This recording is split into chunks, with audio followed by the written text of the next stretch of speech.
Should we begin admitting soon? Yes, please. Admit now? Mm-hmm. Okay.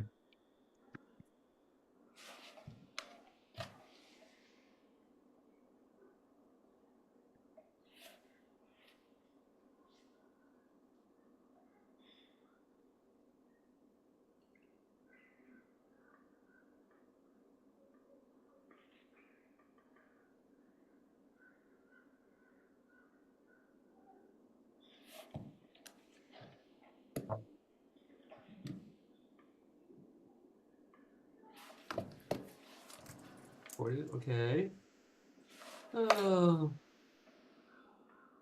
Hello, we'll start in a couple minutes. We'll just start for people to start rolling in, and we'll start around 2:04. Yeah.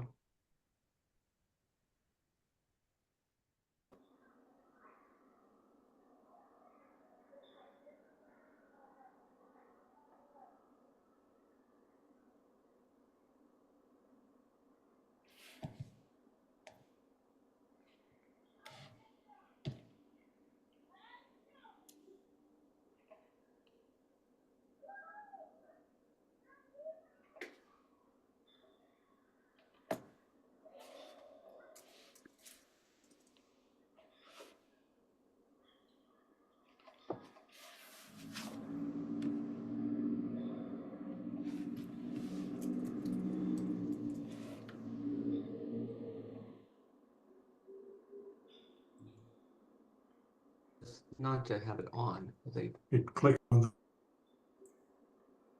knocked me off. Okay.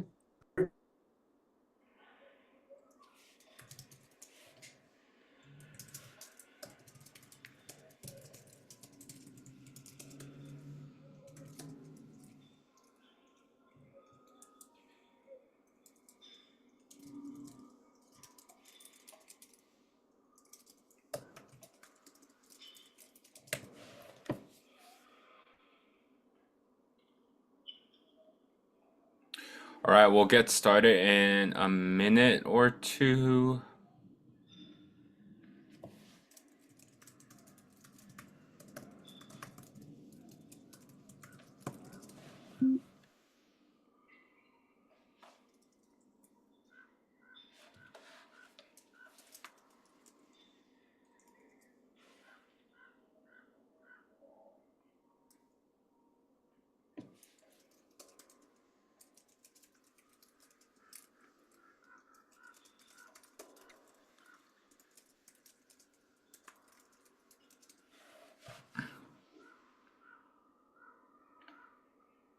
All right, as promised, we will start now that it's 2:04.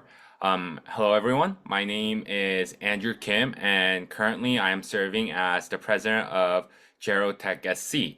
And to just give a brief introduction into our organization and our team, Gerotech SC is USC's premier volunteering student organization to serve older adults around the greater Los Angeles area, as well as to our USC community. All of our students who are in Gerotech come from all different backgrounds to share a common goal of making the lives of older adults better. And through the introductions of new types of technology today for specifically streaming services, um, we want to strive to improve the quality of life for older adults. And our motto is "We are students empowering older adults." And today, the topic of our tech workshop is streaming services and how media streaming platforms started to be the mainstream form of entertainment in the current entertainment space. So with that, we'll get today started. So first, to explain the definition of streaming services. Streaming services are online platforms that allow people to view or listen to online content without having to download them. And examples of streaming services include YouTube, Netflix, and Spotify. So, In terms of the history of streaming, the first live streaming took place in the 1990s at a concert by an American garage rock band called Severe Tire Damage. In April 1995, a company called Real Networks launched the service called Real Audio Player. And this company initially only offered audio streaming services, but after enabling video streaming, they changed their name as Real Player. And Real Player was the first popular streaming service that gained 215 million users by 2000. Most of the popular streaming platforms began their services in the 2000s. For instance, YouTube first launched in 2005, followed by Netflix in 2007. However, issues such as buffering delays made it difficult for users to comfortably use these streaming services. So as a solution to these issues, companies invented HTTP, which allowed users to watch high-quality media faster than before. Between 2010 to 2012, there was another improvement in streaming services with the development of MPAG-, which stands for Dynamic Adaptive Streaming over HTTP. By using this protocol, streaming services became much more convenient and accessible to its users, resulting in the great increase in the popularity of streaming. Along with the launching of Disney Plus in 2019, many additional streaming platforms were created to compete with Netflix, which was one of the most common and frequently used streaming devices at that time. During the COVID pandemic, streaming services became additionally more popular as people spent most of their times home and had more time to access these services. So as of 2023, there were approximately 1.8 billion streaming users around the world. Next slide, please. All right, so some of the pros and cons of streaming services. There's a lot of benefits here that we can see, mainly on personalization as well as convenience. So beginning with the pros, it's super convenient and accessible. You could watch it anywhere from your phone to your laptop or tablet, and even your TV if you have access to like a smart TV application where you can connect it to the internet, as well as on-demand content. It has huge libraries depending on where you're accessing it from, with new releases, classics, content that you've seen before, and content you can see in the future, and it'll continue to come out within those services, as well as fewer commercials. There are many like ad-free options if you purchase a streaming service to not see the many ads that you would see from, things like cable TV, for example, as well as personalization. So you get to choose and see which, throughout your viewing history, which new items or new shows may be tailored to what you enjoy or what you enjoy watching, as well as lower cost flexibility. They're much cheaper than cable traditionally, these options, but as we're going to talk about in a few of our slides, stacking a lot of these streaming services on top of one another can often lead to higher prices, as well as global content. So a lot of the streaming services that we have access to now have access to international shows, so we can see content from not only in the United States, but also abroad. Some of the bad things, though, however, are subscription fatigue. The cost can add up monthly over time, as well as internet dependency. There are options to download offline shows and see these kind of things offline on your phone or tablet, but most of the time it is going to be connected to the internet, and it's going to rely heavily on your internet connection at the time, as well as a limited live sports and event connection. So some of these services might not have access to all the sports and live events that you might want to have for.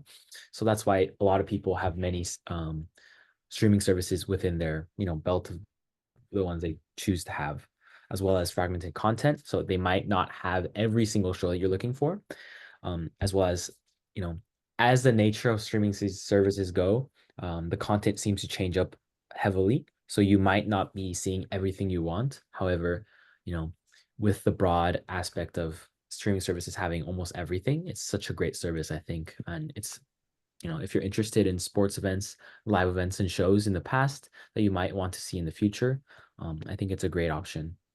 Yeah. Next slide.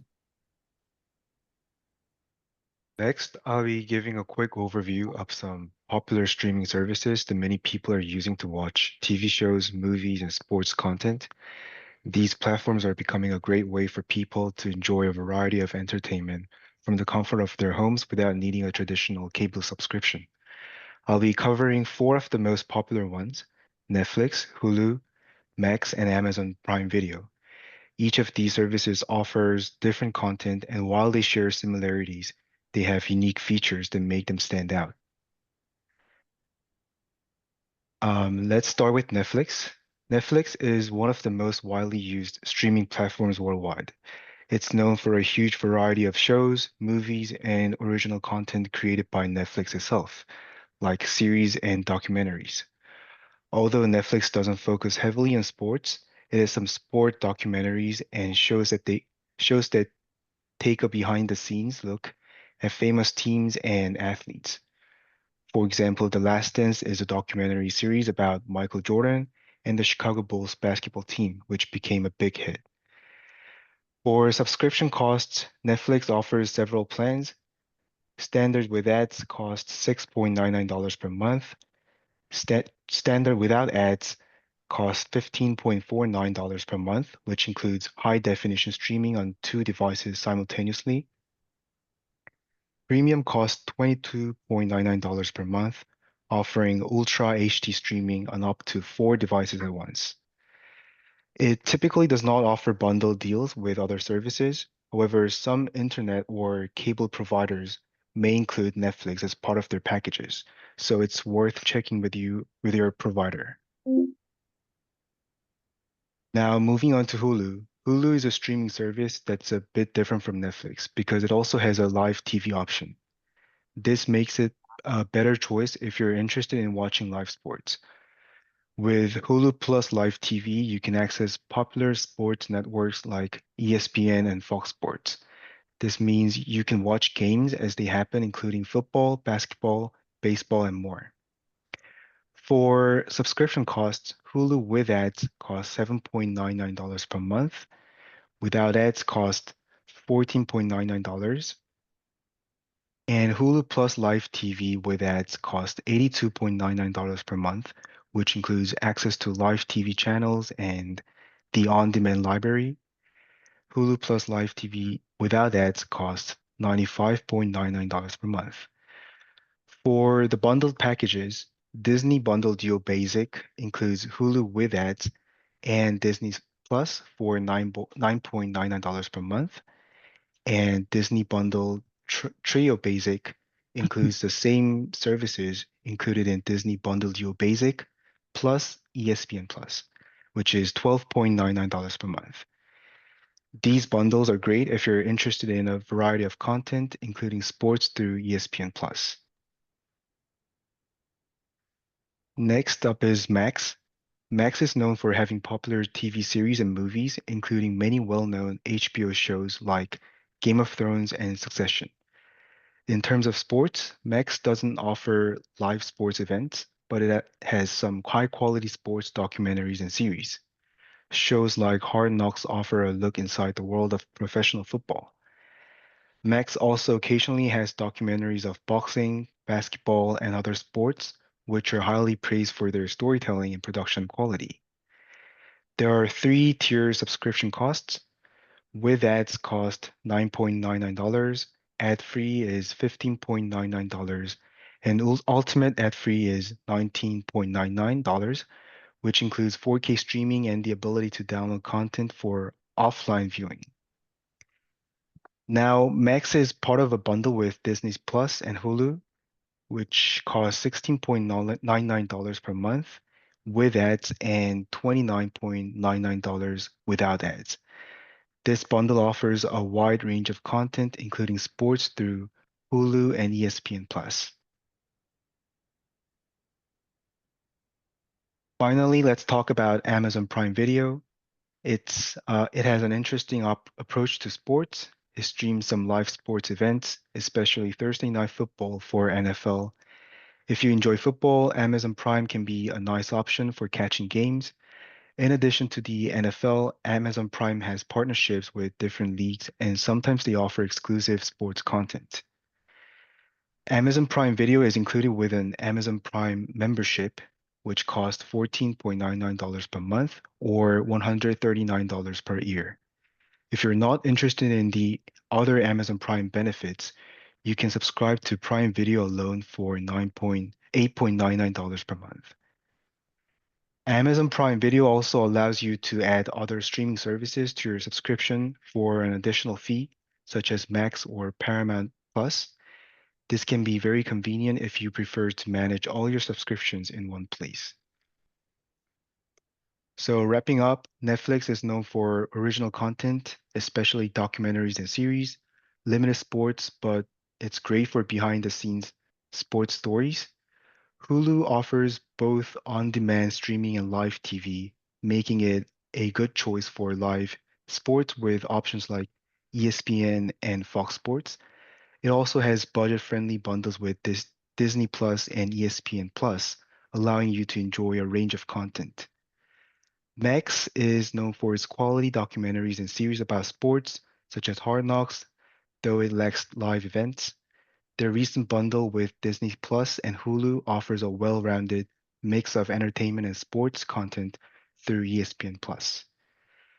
Lastly, Amazon Prime Video includes some live sports like Thursday Night Football for NFL fans and comes as part of an Amazon Prime membership, which many people use for shopping benefits.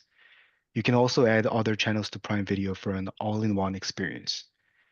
So these services can be accessed on various devices like smart TVs, tablets, or smartphones, making them very flexible for different lifestyles.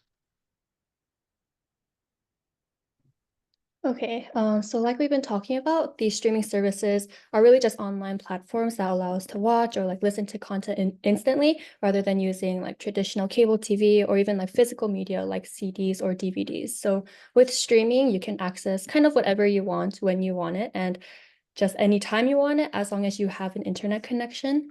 And so I'm going to kind of break down the different types of content that is available like on these streaming services and why each one is worth exploring. So first one, we have movies. So these streaming platforms, they have a vast library of movies from different genres. So it can have like comedies, dramas, action movies, and more. And so with platforms like Netflix or Hulu or even Amazon Prime, you can watch a huge range of movies, and they could be newly released or they can be timeless classics from a long time ago.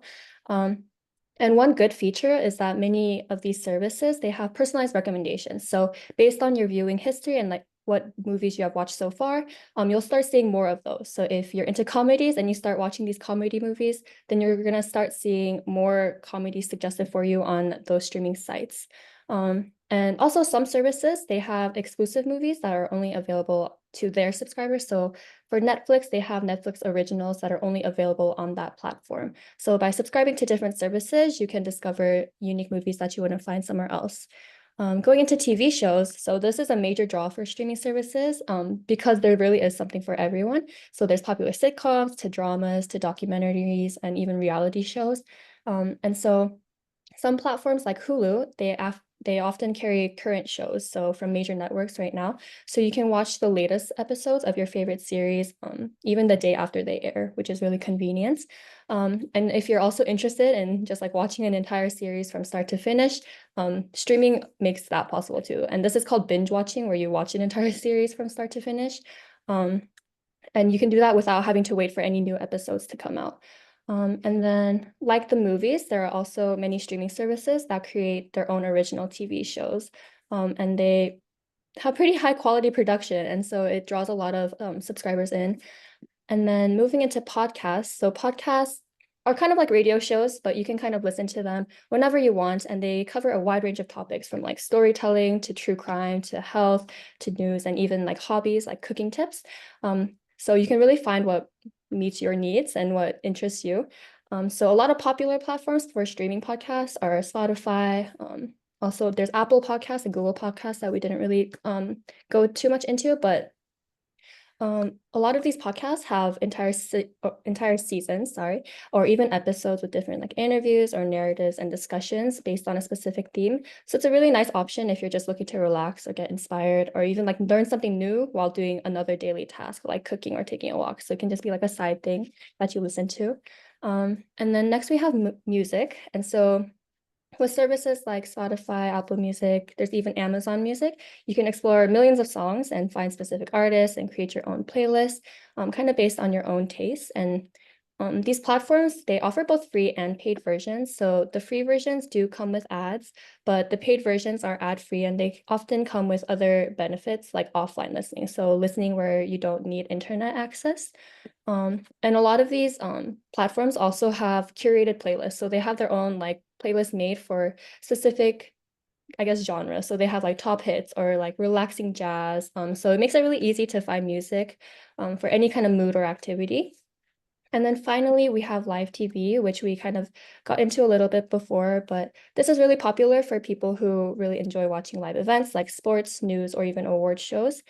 So it really combines that flexibility of streaming with that traditional TV experience. So a lot of the popular options are YouTube TV or Hulu TV, like we mentioned earlier. And so again, these are offering live programming from these major networks that you might see just on the regular television. So you can catch the local news and sporting events and really stay updated on world events in real time.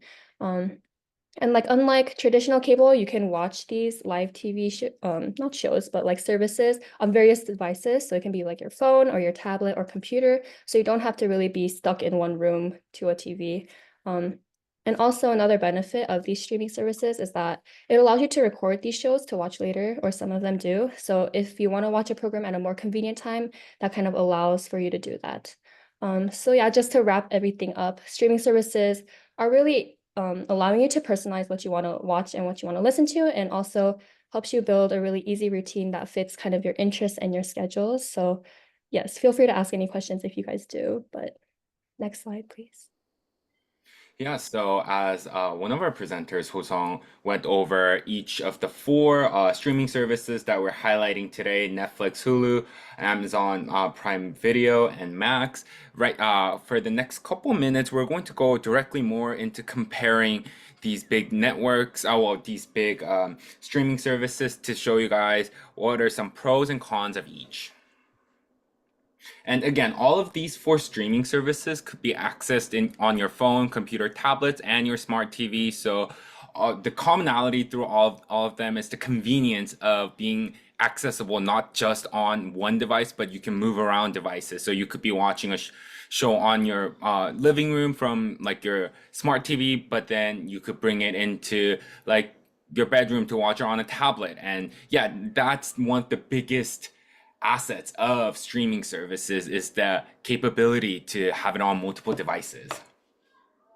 So comparing the first two, the Netflix and Hulu, Netflix has been the biggest streaming service in America and around the world for quite a while. And because Netflix has so many plans in as mentioned earlier, from basics with ad, basic with no ads, standard, premium, to get the most features can be a little bit more expensive compared to other services, compared to Hulu and Amazon Prime and Max. But again, the biggest benefit of Netflix is that it is the most popular and most well-known streaming service in the world, and it has one of the biggest libraries of content with great originals, as mentioned earlier, with a lot of movies, TV shows, and great documentaries as well. And recently, Netflix has also expanded into the realm of, if you buy one of their plans, you are able to also get mobile games, and it has one of the best user interface where you just log on to Netflix and it's going to show you a home screen where it's going to divide up into, hey, do you want to watch a documentary, show, or listen to something? It has one of the most usable interface for those who are coming into this streaming service for the first time. And the benefits of Hulu is that Hulu is slightly cheaper than Netflix, and it has great bundle plans with live TV, Disney Plus, and ESPN. So Hulu, you'll be able to connect that together and pay slightly less even compared to Netflix to access Disney content and sports content as well. And Hulu also has a rapid access to currently airing shows that are really popular, and there's wide selections beyond Netflix. So Hulu partners with a lot of other companies such as National Geographic and other sorts of providers to create more content. And one of the benefit is Netflix doesn't have a free trial, but Hulu has a 30-day free trial to test out your if you match for Hulu, and after 30 days, if you don't like it, you can just cancel it with no fees taken from you at all. And some cons for both of them is Netflix, you can't, what they used to, but they have come down, and there's no password sharing for your members, so you can't share one account with all of your family. You can buy a family plan, which is slightly more expensive to add a couple more members, but buying an individual plan, you're not able to share your password. And I guess one of the biggest comparison of Netflix with every other services is there's no live TV, and mentioned earlier, it with basic plan, you're only allowed to have one device logged in at a time, meaning when you are watching on your phone and then let's say you want to move to the TV, then you have to log out of your phone and log into the TV again. And compared to other services, as mentioned earlier, Netflix is one of the most expensive with premium plans with no ads and high resolution content. And again, no free trial. And for Hulu, some cons is, again, Hulu also cracked down on password sharing where you're not allowed to share one account with multiple people. And as mentioned, I think in one of our questions on the Zoom chat is, Hulu is location based, where it does not include several regions of sports network. And if you're located in, for example, Los Angeles area, then a lot of times I believe you're not able to access other sports teams, such as if you are a fan of, for example, most recently, I guess, New York Yankees, you won't have access to a couple of Yankees games. And again, if you live in New York and you're a Dodgers fan, sometimes Hulu, because it is regional, you will not be able to access other region sports teams, even though they partner with ESPN. And Hulu, because of the fact that it partners with Disney, ESPN, Live TV, their user interface is slightly more difficult to navigate around. So that is one of the biggest cons of Hulu. And compared to Netflix, Hulu also is only available in US and US territories. The moment you leave United States and try to access Hulu, you will not be able to access Hulu. Now comparing Prime Video and Max. So Amazon Prime Video, as mentioned earlier, one of the biggest pros and benefit is you can, when you buy an Amazon Prime account for shopping on Amazon, Amazon Prime Video is included in that. So it comes with the Amazon Prime subscription, which a lot of people have. So it may even come with a service that you already pay for. Also, Amazon Prime Video offers live TV channels, and it does also allow for password sharing, where if you buy one account, you can share with multiple family members and friends. And an Amazon Prime Video special is Thursday Night Football. It is they show Thursday Night Football on football season. And compare that with Max. But a couple benefits of Max is Max actually has also a great variety of content, and it is reported that it has the highest customer satisfaction. And just to add on a couple perks of Max is Max has a lot of classic movies, such as I recently was watching on Max, I was looking to watch some classic movies such as Singing in the Rain. Movies from like 60s, 70s, and 80s, they might not be available in Hulu and Netflix, but most of the time, Max also has a lot of classic movies and movies of, so it has one of the highest customer satisfaction. And again, Max also offers live TV channels and offers content from TV channels that are not specifically on other services of Amazon Prime Video, Netflix, and Hulu.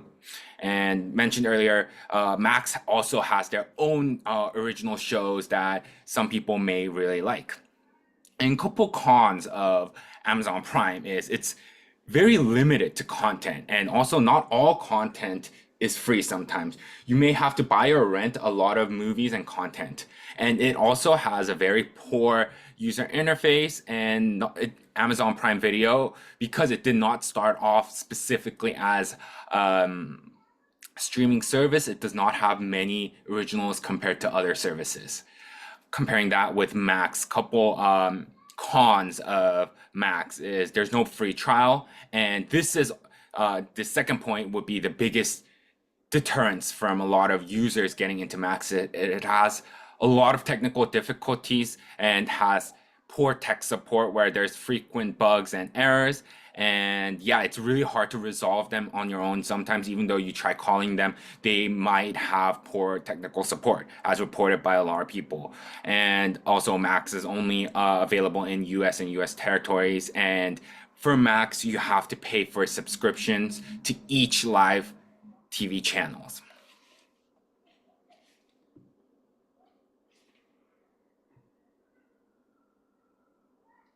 Okay, for the best services for each specific one, we went over very detailed applications, but now we kind of have some recommendations for you guys depending on what you prefer. So we can see right here, live TV and sports. If you are mainly watching streaming services or looking into streaming services for live sports, then we would recommend using Hulu Plus, the live TV bundle, Fubo, or YouTube TV. Any of those three are great.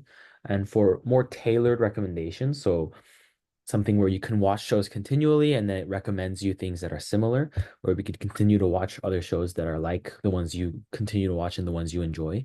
Netflix is very good for that, as well as original content where it's produced by Netflix and you can only watch it through the platform. There's shows, I don't know if you guys know this, but it's Culinary Class Wars. I've been enjoying that show a lot. It's Korean. It's a lot of fun. I recommend it.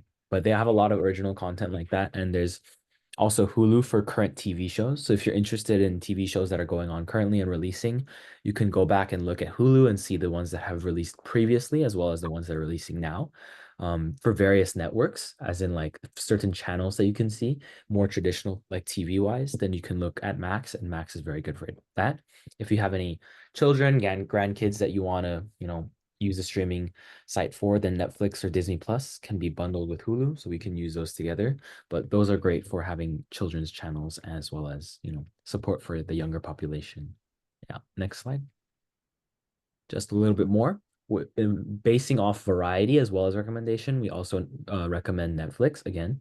And then if you are a fan of a lot of NBC programs, we do have Peacock, another streaming service, as well as Amazon Prime users. I think a lot of individuals have Amazon Prime or have access to someone who, or know someone who has access to Amazon Prime. So if you would like, we recommend using Amazon Prime Video and taking a look at seeing, if you're already paying for the membership, you might as well see, what streaming access you have with the subscription you are utilizing. Next slide. Alrighty, I'm not gonna read all the shows, but if you would like, please search for any shows you might like. This is some of the content that's offered by each service. Netflix has a lot of popular movies like King of Thieves, Jaws, Bad Boys, etc., as well as a lot of shows. And they do have a lot of Netflix originals, like we mentioned, The Crown, Great British Baking Show. That one's a lot of fun. And then we could see Hulu. It has movies like Dune, very popular recently, Bohemian Rhapsody, a lot of shows, as well as a lot of channels available. So as we mentioned before, Hulu does have a lot of channels like ABC, AMC, National Geographic. If you're interested in, more channels and cable based kind of similar streaming services, then I think Hulu would be great for you. Prime Video, we can see movies like Creed, Magnificent Seven, Infinite, as well as Dune. A lot of shows that have been gaining in popularity, like The Boys, Twilight Zone, etc., as well as Thursday Night Football, as we recommended before, and certain other channels like Freevee and certain add-ons that we can see as well. For Max, there are other popular movies like Aquaman, Casablanca, Joker, as well as like Andrew mentioned, a lot of the classic movies that we can see.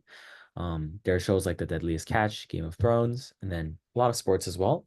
Bleacher Report streams NBA, NHL, and US soccer games as well. So if you're interested in seeing like a lot of older shows as well as current live information, these are a little bit of the shows that are available. I recommend if you are looking to see specific shows or you're looking for shows that you've already seen or are continuing to watch with cable, I recommend checking out, where it's available by visiting these sites and seeing if the show you would like to watch is on this site, and then confirming that, and then just weighing the options to see which one you enjoy the most. Yeah, next.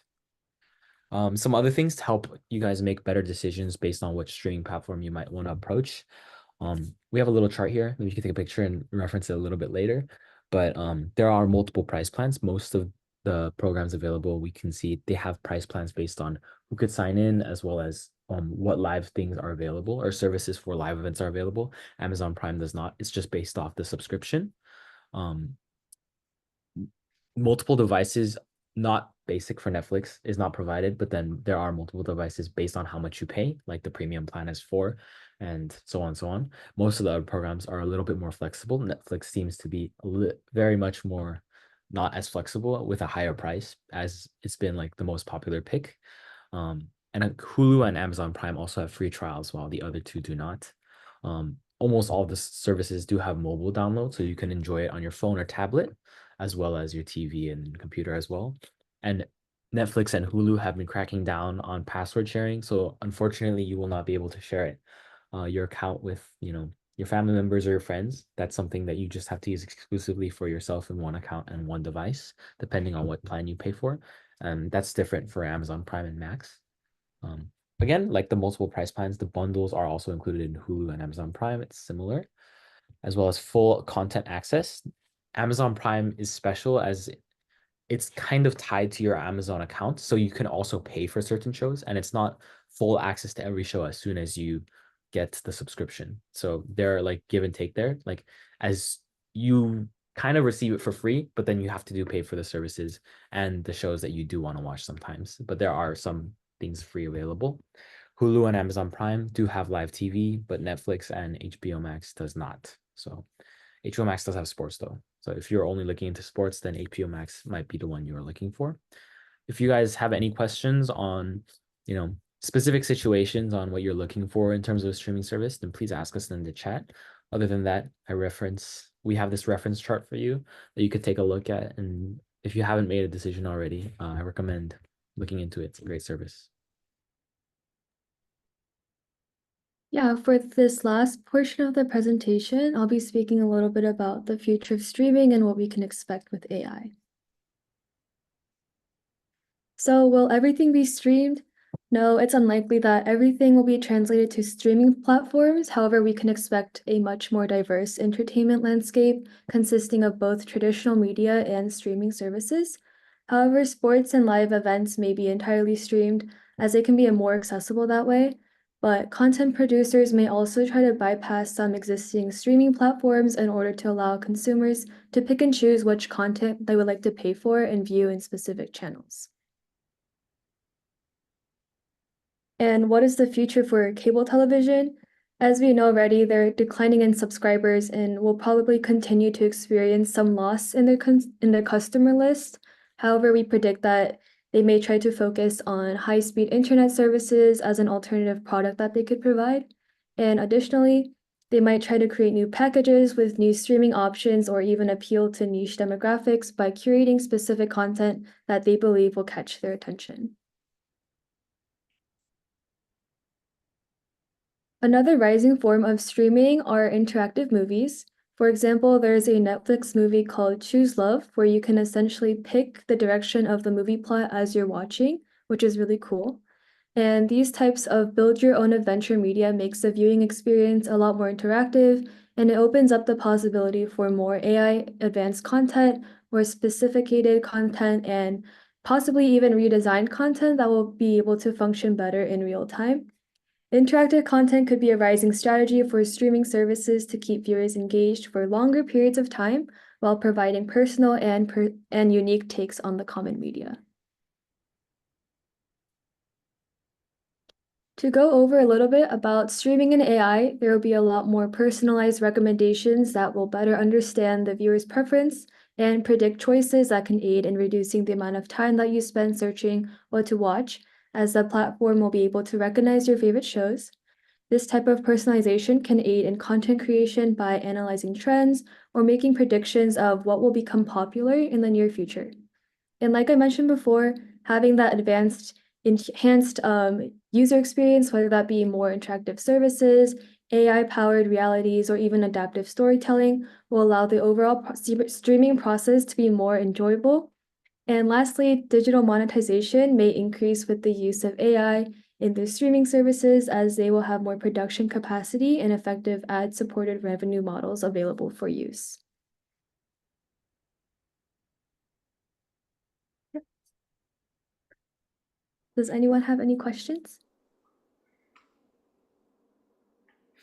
Yeah, that was it for today's workshop. We just wanted today to give you guys a breakdown of four of the largest streaming services. So at this time, feel free to ask us any questions on these.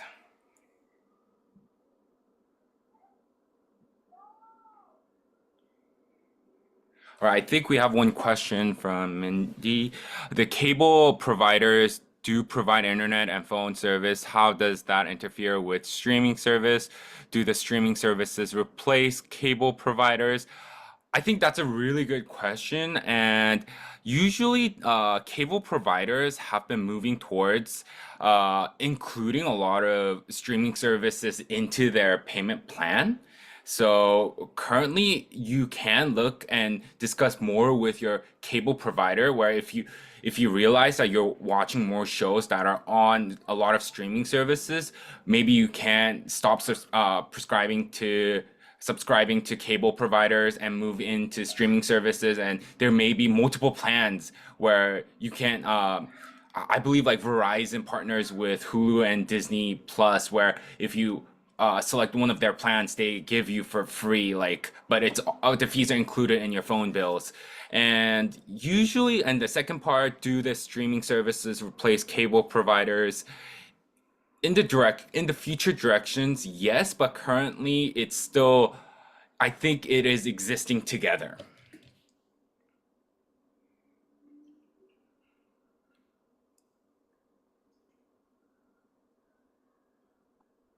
John, do you mind answering the second question? Availability for Venmo and payment platforms. If we will double check the website again to see if we have all the recordings up. I will get back to you on that. I'm not too sure if the recording is there.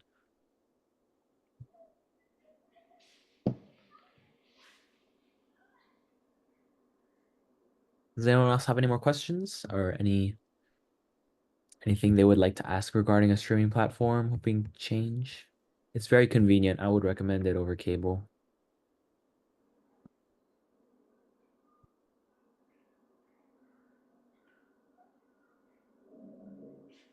Or at this time, I guess for just fun aspect, all of the presenters could tell us what their favorite streaming service is. I think for me, out of all of these that we talked about today, I do use Max a lot because of, as mentioned earlier, I am a big baseball fan and I'm a big classic movie fan, and a lot of classic movies are on Max. So that's one of the reasons why I chose Max over other streaming services.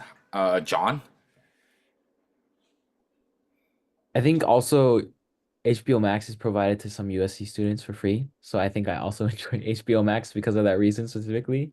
Um, Price is definitely a big object, but if price was no object, I would definitely like Netflix to be on my plan. But I think the password sharing aspect of a lot of the streaming services has been a point of frustration. But I think the shows that are provided on Netflix are definitely something I'm interested in, and I would like to, pursue later too.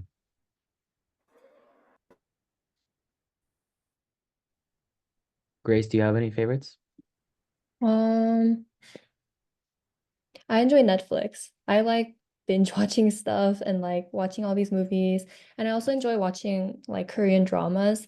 So sometimes they're on Netflix. So I'll just like, there's like 16 episodes in like one season, but I'll like watch it all throughout a week and just like binge watch it because it's so fun whenever I have time or when I'm like done with like midterms or whatever. But yeah. What about you, Hannah? For me, I also enjoy Netflix. I'm also a really big Korean show watcher, and there's a lot of them provided on Netflix. And other shows like Gilmore Girls have like all the seasons provided, so it's super accessible.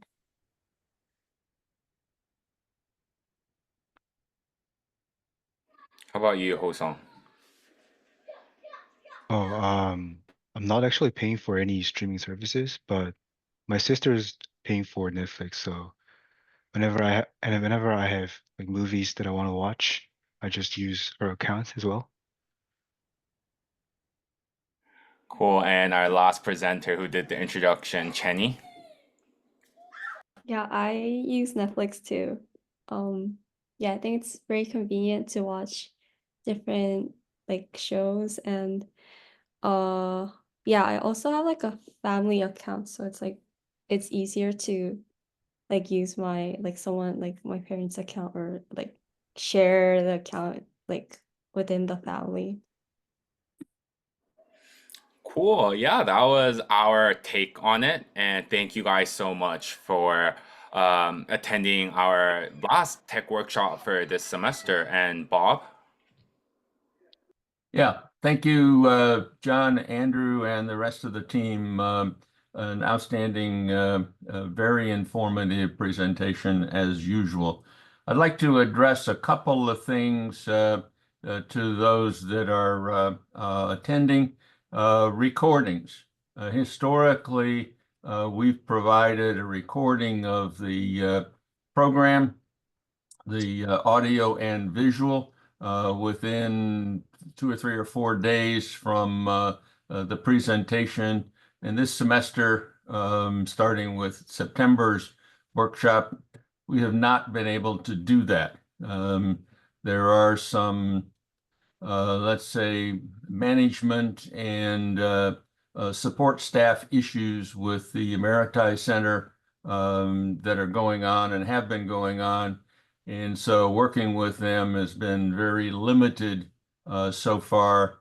Therefore, and they provide the the hosting actually of the programs on Zoom, and to get an ability to send out the recordings. Bottom line is we're still working on trying to do that for September and October, and will for the November. So I can't really promise, but you should know we're working on trying to resolve our internal difficulties.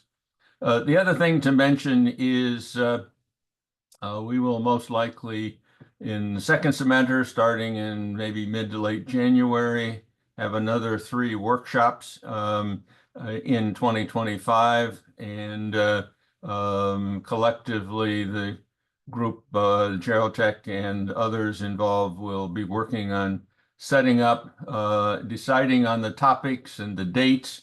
So I think you all have my email address from the various invitations that I sent out. Please chime in if there's a particular technology topic that you'd be interested in. And if you have any other comments about the workshops, we'd very much like to try to present what is most interesting to our audience. And so let us know in the next week or so what you have in mind, and we'll try to accommodate. Again, thank you very much for everybody who participated. And that's all from this end. So have a great rest of your weekend.